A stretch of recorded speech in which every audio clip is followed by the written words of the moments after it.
అప్పుల బాధలు వెంటాడుతున్నాయా? అయితే 6 JVR వారి జాతిరత్నాలు ధరించండి. నమస్తే, వెల్కమ్ టు అవర్ ఛానల్. నేను అనిత. గత కొద్ది రోజులుగా ఒక 2-3 డేస్ నుంచి మనం రెగ్యులర్గా వింటుంది నవీన్ రామ్శెట్టి. అసలు ఈ నవీన్ రామ్శెట్టి ఎవరు? ఆ లిటిల్ కృష్ణ ఎవరు? వీళ్ళ మధ్యలో జరిగినటువంటి స్కామ్ ఏంటి? ఒకసారి చూద్దాం. సో నవీన్ రామ్శెట్టి వచ్చేసి యూట్యూబర్, ఒక ఇన్ఫ్లుయెన్సర్. సో చాలామందికి అంటే ఇదొక్క విషయం వదిలేస్తే కనుక తను ప్రీవియస్గా చాలామందికి కష్టసుఖాల్లో నేనున్నానంటూ ముందుకెళ్ళి చాలామంది పిల్లలకి కావచ్చు, పెద్దవాళ్ళకి కావచ్చు, ఫినాన్షియల్గా వెనుకబడి ఉన్న వాళ్ళకి చాలా సపోర్ట్ చేయడం కూడా మనం చూసాము. సో తన ఇన్స్టా ఐడి కనుక ఓపెన్ చేస్తే టోటల్ తన అసలు ప్రొఫైల్ ఏంటి అనేది మనకు అర్థమవుతుంది. సీన్ కట్ చేస్తే ఏంటి అంటే విజయనగరానికి సంబంధించినటువంటి లిటిల్ కృష్ణ తను ఒక SME type 1 ఒక డిసీజ్తో బాధపడుతున్నాడు, విషయం అందరికి తెలిసిందే. సో దానికోసం ఒక ఇంజెక్షన్కి కొన్ని కోట్ల రూపాయలు కావాలి. మినిమం 9.5 CR వరకు ఎక్స్పెన్సివ్ అవుతుంది కాబట్టి సో దాన్ని ఒక మిడిల్ క్లాస్ వాళ్ళు డే చేయలేరు కదా అంత అమౌంట్ తీసుకురావడానికి.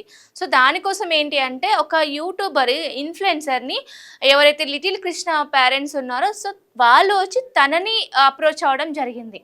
సో తను అప్రోచ్ అయినప్పుడు తను చెప్పిన వర్డ్ ఏంటి అంటే, నాకు కొంచెం డబ్బు కావాలి, 30 to 40 lakhs అమౌంట్ కావాలి, నాకు అమౌంట్ ఇస్తే నేను మీకు మా మదర్ దగ్గర ఉన్నటువంటి గోల్డ్ పెడతాను, తర్వాత మనం ఒక డాక్యుమెంటరీ రాసుకుందాము, తర్వాత ఏంటి మీరు నాకు అమౌంట్ ఇచ్చిన తర్వాత నేను మీ అబ్బాయి కోసం కావాల్సినటువంటి ఫండింగ్ జనరేట్ చేయడానికి నేను చూస్తానని చెప్పేసి చెప్పడం జరిగింది. అంటే అసలు వాళ్ళు ఏం మాట్లాడుతున్నారు ఏంటి, ఒక్కసారి మనము అసలు నవీన్ రామ్ సింగ్ ఏం మాట్లాడాడు ఏంటి ఒకసారి ఆడియో విందామా?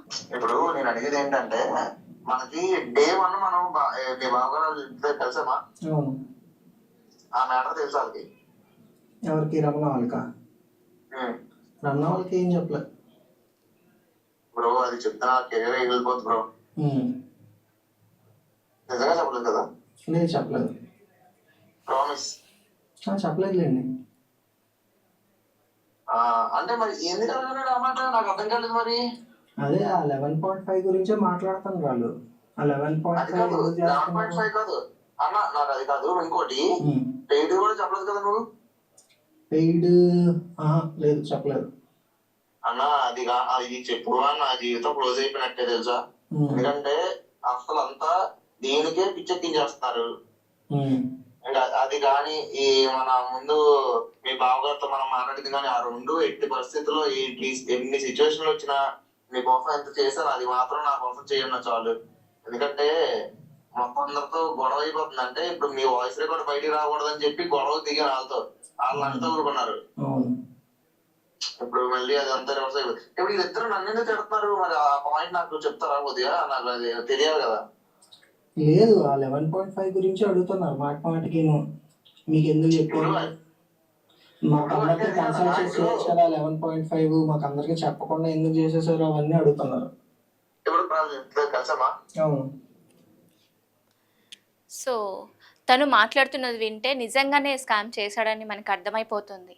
సో ఏంటంటే ఒక చిన్న బాబు ఆరోగ్య పరిస్థితి బాగాలేదని వాళ్ళ పేరెంట్స్ తనని అప్రోచ్ అవ్వడం వల్ల తను ఒక స్క్రిప్ట్ లాగా ప్లే చేస్తాడు. ఒక స్క్రిప్ట్ అంటే ఇలా చేయాలి, ఇలా చేయాలి, ఇలా నటించాలి, ఇలా మాట్లాడాలి అని చెప్పడం జరిగింది. నిజంగా అసలు చిన్నపిల్లల యొక్క ఆరోగ్య సమస్యలతో బాధపడుతున్నటువంటి వారి యొక్క అదే అలుసుగా తీసుకొని ఇలాంటి స్కాములు చేస్తే రేపు ఫ్యూచర్లో ఎవరికైనా ఎమర్జెన్సీ ఉండి ఆర్థిక సాయం కావాలి అంటే ఎవరైనా ముందుకొస్తారా ఇవ్వడానికి?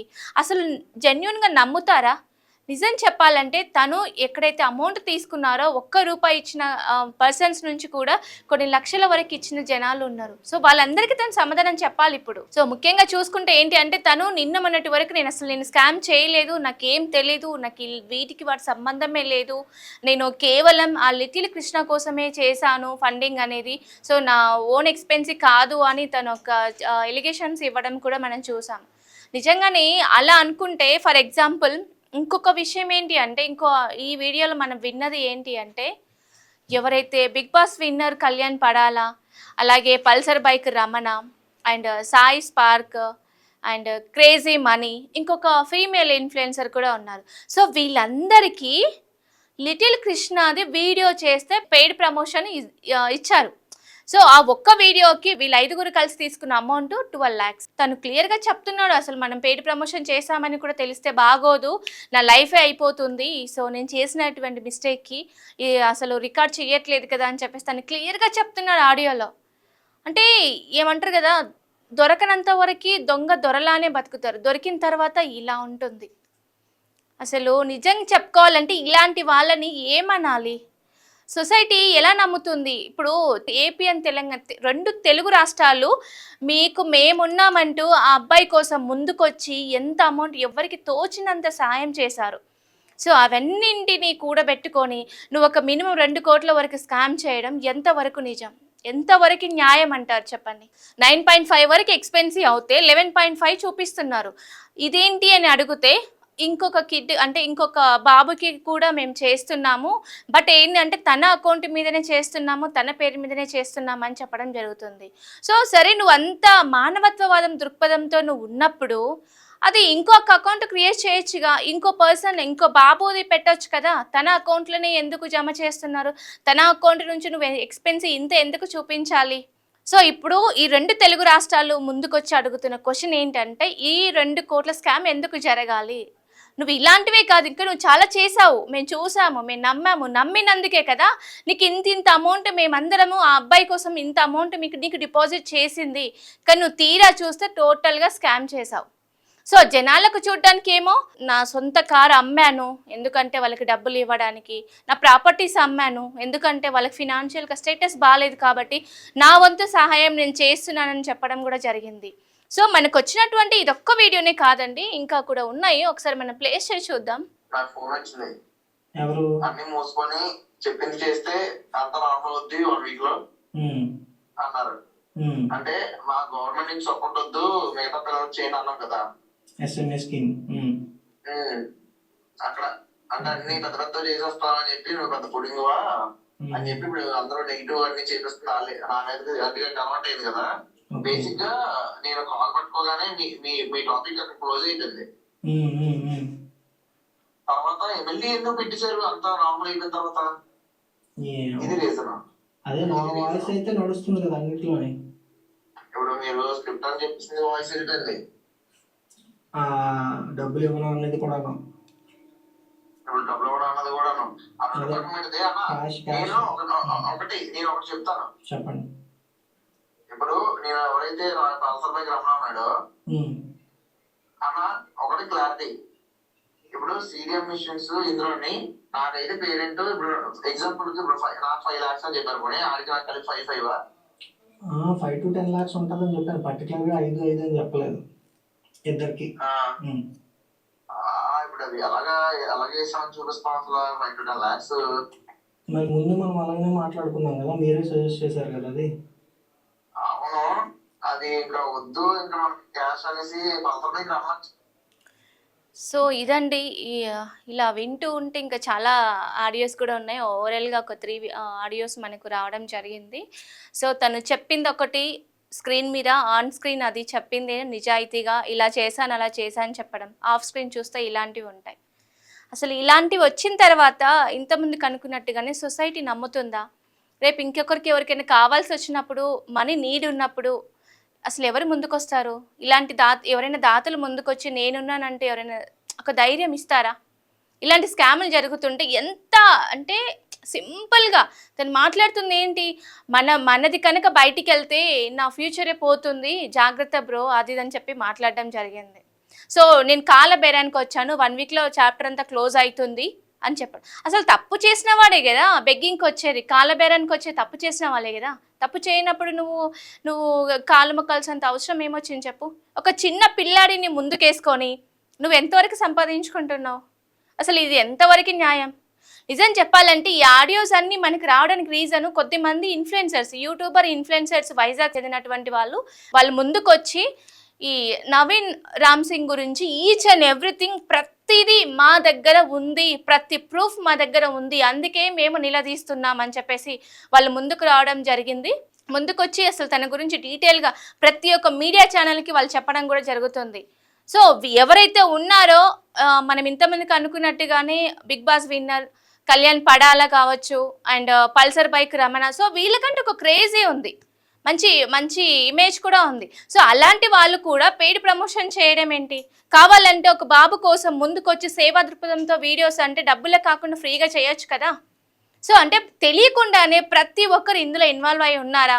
అసలు ఏంటి, ఏం జరుగుతుందో నిజంగా అంతుపట్టట్లేదు. సో ముఖ్యంగా చూసుకుంటే ఏంటి అంటే ర్యాపిడో క్రేజీ మనీ తను ఏమంటున్నాడు అంటే, నేను చెప్పినవి కొన్ని స్క్రిప్టే, నాకు తెలుసు, మేమంతా మాట్లాడుకొని ఇలా చేసాము అని చెప్పడం కూడా జరుగుతుంది. నిజంగా చూసుకుంటే వీళ్ళు ఒక స్క్రిప్ట్ అల్లారండి, ఒక కథ. మన ఫస్ట్ నుంచి ఇలా వెళ్దాం, ఇలా మూవ్ ఆన్ అవుదాం, ఇలా వెళ్దాం, ఇలా మోసం చేద్దాం జనాల్ని. ప్రతి ఒక్కరు అపనమ్మకంతో ఉండరు, నమ్ముతారు మనల్ని. సో ఇలా కూడా చీట్ చేయొచ్చా అని కూడా వీళ్ళని చూస్తే అర్థమవుతుంది. ఇలాంటి స్కాములు మనకి ఇప్పుడు బయటకు వచ్చింది కాబట్టి తెలుస్తుంది, కానీ ఇలాంటి తెలియని కూడా ఎన్నున్నాయో, చేసేది ఒకటి చెప్పేది ఒకటి అన్నట్టుగా ఉంటున్నాయి. సో తను నిన్నటి వరకు కూడా అసలు నేను చెయ్యలేదు, మీరు చూడండి, నేను నీతి నిజాయితీగా నా ప్రాపర్టీస్ అమ్మాను, నా కార్ అమ్మాను అని చెప్పడం జరిగింది, వాళ్ళకి డబ్బులు ఇచ్చానని చెప్పడం జరిగింది. మరి ఇవేంటి, ఈ ఆడియో లీకేజ్లు ఏంటి? అసలు ఎంతవరకు ఇలా చేయడం కరెక్ట్ అంటారు? సో న్యాయమే అంటారా ఇలా చేయడం? చిన్న పిల్లల జీవితాలను అడ్డేసుకొని చేసిన దాంట్లో తప్పుడు లెక్కలు చూపించి తను వెనకేసుకోవడం ఇది ఎంతవరకు కరెక్ట్ అంటారు? సో నిన్నటిదాకా మనం కూడా నమ్మలేదు, ఎందుకంటే ఒక పర్సను సొసైటీ ముందుకొచ్చి ఆన్ స్క్రీన్ ముందుకొచ్చి నేను చేస్తున్నాను, నేను ఇంత రిస్క్ తీసుకొని ఒక బాబు కోసము, వాళ్ళ ఆరోగ్యం కోసం, ఎందుకంటే వాళ్ళు మిడిల్ క్లాస్ వాళ్ళు, పూర్ ఫ్యామిలీ, వాళ్ళకి ఇంత అమౌంట్ నేను సపోర్ట్ చేయడానికి నేను ముందుకొచ్చానని చెప్పినంత వరకు బాగుంది, నిన్నటి వరకు బాగుంది. కానీ ఈ ఆడియో లీకేజ్ అయిన తర్వాత ఎవరైనా యాక్సెప్ట్ చేస్తారా ఈ పర్సన్ని? సపోర్ట్ చేస్తారా ఇలాంటి వాళ్ళ కోసం? నిజంగా అసలు బాధపడాల్సిన విషయం ఏంటి అంటే, తన కోసము ఆ చిన్న బాబు ఎవరైతే ఉన్నారో లిటిల్ కృష్ణ కోసము ఎంత అమౌంట్ ప్రతి ఒక్కరి కష్టార్జితం వాళ్ళకి వేయడం జరిగింది. ఎందుకంటే బాబు సేఫ్గా ఉండాలి, హ్యాపీగా ఉండాలి, మంచి లైఫ్ ఉండాలి అని ప్రతి ఒక్కరు కోరుకొని తనకు అమౌంట్ ఇవ్వడం జరిగింది. సో వెనకల చూస్తే ఇలాంటి స్కామ్లు. అసలు బాధాకరమైన విషయం ఏంటి అంటే, నెక్స్ట్ ఫ్యూచర్లో ఇన్ కేస్ ఎవరికైనా ఏమైనా ఎమర్జెన్సీ ఉండి నిజంగానే ప్రాబ్లం ఉన్నా ఎవరు ముందుకు రారండి, 1 రూపీ కూడా ఇవ్వరు, నమ్మరు, అసలు జనాల్ని నమ్మరు, నమ్మి ఇవ్వరు. సో నిజం చెప్పాలని అలాంటి వాళ్ళ కోసమే నువ్వు ఇలా స్కాములు చేయడం ఆపేసేయాలి కదా. తెలిసి కొద్దిగా తెలియక కొద్దిగా అన్నట్టుగా మనకు నిన్నటి వరకు ఒకలా ఉంది స్టోరీ, ఇవాళ చూస్తే ఇంకోలా ఉంది. సో రేపు కూడా చూద్దాం ఏం జరుగుతుంది. సో ఇదండి ఇవాళ లేటెస్ట్ అప్డేటు. ఇలాంటి లేటెస్ట్ న్యూస్ కోసం చూస్తూనే ఉండండి మనం టీవీని. Thank you.